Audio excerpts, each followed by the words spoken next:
There's so many ups and downs in the wholesale and real estate game.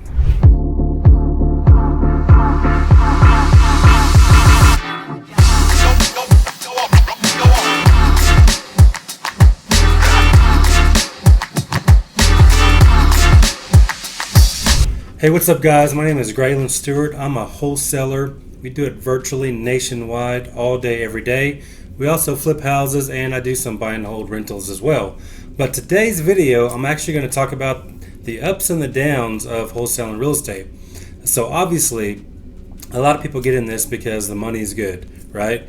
You want to make a difference in your family's life and your life, etc. Okay, so that's great. That's exactly why I got into it as well. But there are ups and downs in this industry for sure. For example, it's awesome when a deal goes smooth. It goes exactly the way you planned it and hoped that it would. Let me give you an example. Like on my very first deal, I did the deal over the phone, completely virtual. Got an agreement with the seller over the phone. It was fairly easy. I mean, there was a little bit of back and forth talking on the phone and texting for that matter. But then, after a little while, we came to an agreement and we got a contract signed. Sent them a simple DocuSign. I think back then I was using Right Signature instead of DocuSign. But I sent them that document. They signed it. I already found a title company in the meantime. Sent that to the title company. Title came back okay. Everything was good to go. I found a buyer fairly quickly, within a few days or so. And, long story short, we closed I think 5 or 6 days later, maybe 7 days later, something like that. So it was super smooth, went great, everything was perfect. But it's not always like that. My very first month I did $72,000 in wholesaling, but we closed, I don't remember exactly, but 7 or 8 of those deals that closed to bring that 72,000. But I actually had more contracts than that, so they didn't all close.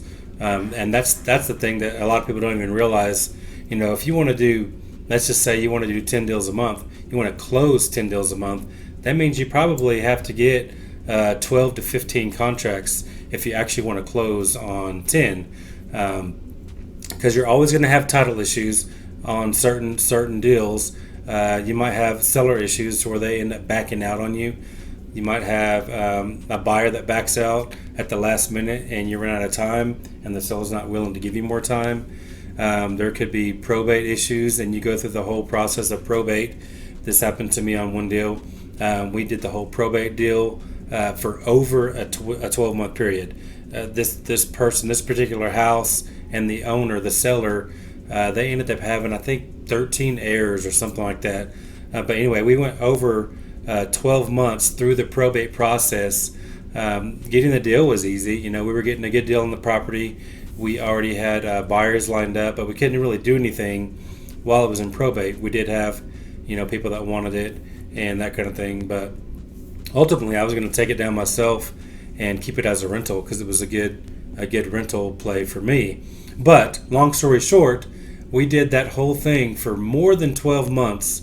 I think it was close to 14 months from start till probate was finished. And then I actually was going to close on it myself. I decided not to assign it and not to sell it. So, kid you not, on a Monday, we were supposed to close on a Monday. I was closing with my own money. And then Saturday before closing, the house burnt down, completely burnt to the ground.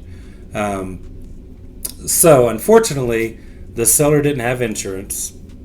Obviously that's kind of the case on a lot of the deals that we deal with. They didn't have insurance, and the property just wasn't worth what I was paying without the house, if that makes sense. So long story short, we spent 14 months, finally got almost to the closing table, and the whole deal busted.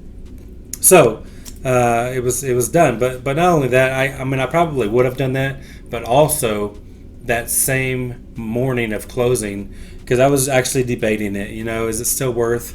Because I was getting it for nothing almost. Like 10 grand or something. So the land's probably worth that, but hauling off and all that, you got to weigh all that out. Is it really worth it still? Because it is a lower income area. It's a low end area. So it was a kind of a up in the air. Got to think about it. But what really broke the deal for me is the day of closing. The title company actually found out that there were all kinds of liens on the house that actually just showed up that morning, because sometimes the county, they're not really good at updating their records on a consistent basis. So they just happened to update their records that morning. I don't know if they found out that it was selling or what, but they wanted to make sure they got paid. So they put all these liens on the house that totaled like $7,500. So the deal definitely wasn't worth it, adding all those liens on top of the fee and on top of the fact that there was no house there. So anyways, that sucked really bad. Lost the deal. The seller understood, obviously, but it wasted basically everybody's time for 14 months, and the probate attorney probably didn't end up getting paid.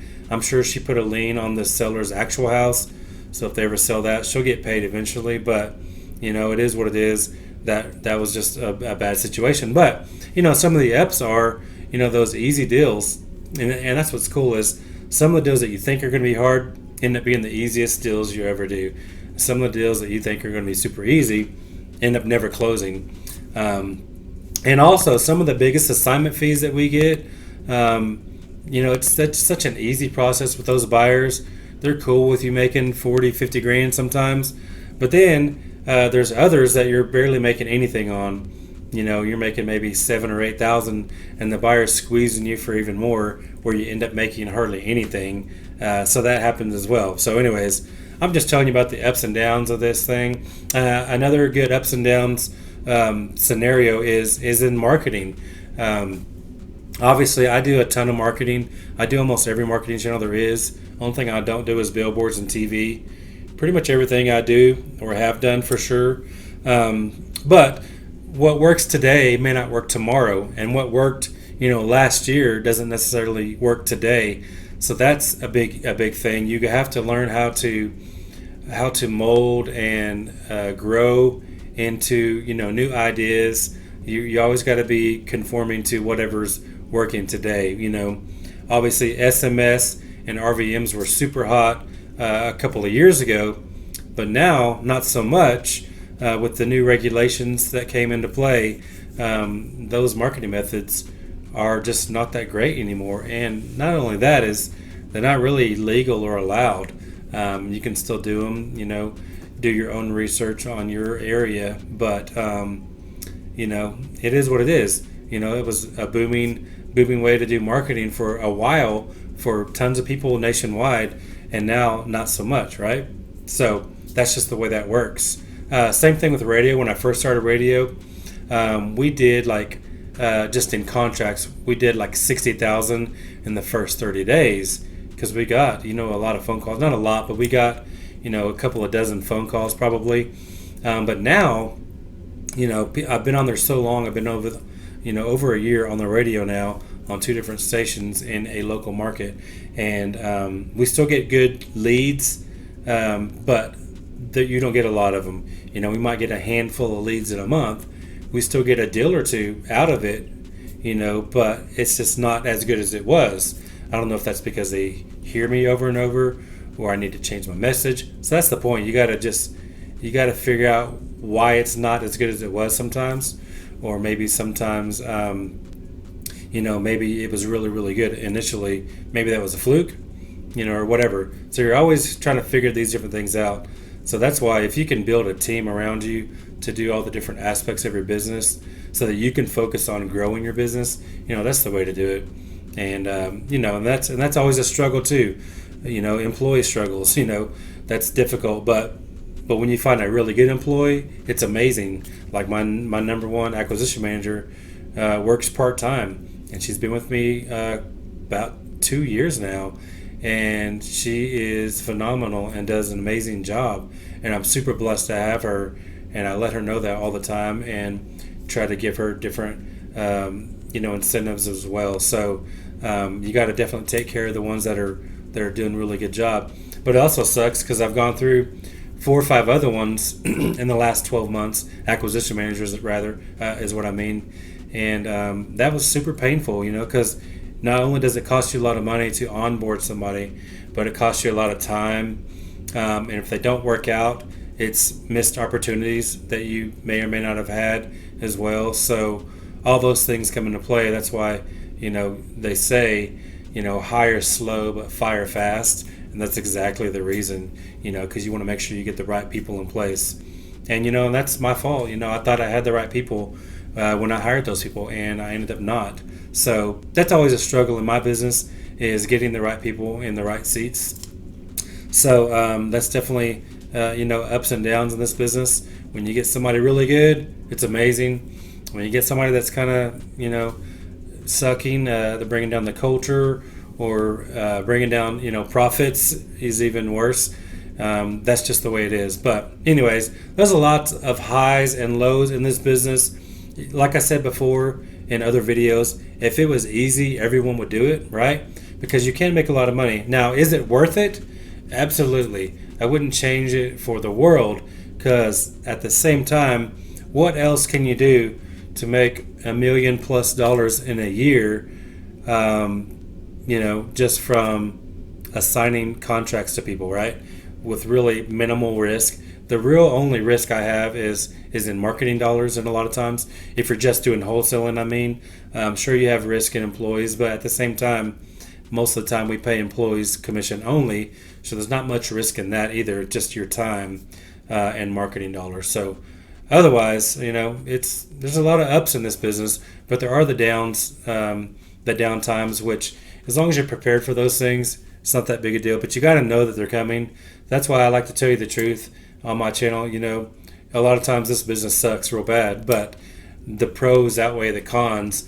That's why I'll continue doing it forever and ever. So anyways, I hope you found value in this video. Please smash the thumbs up button, hit the subscribe if you haven't already, and I'll see you in the next video. Thanks a lot.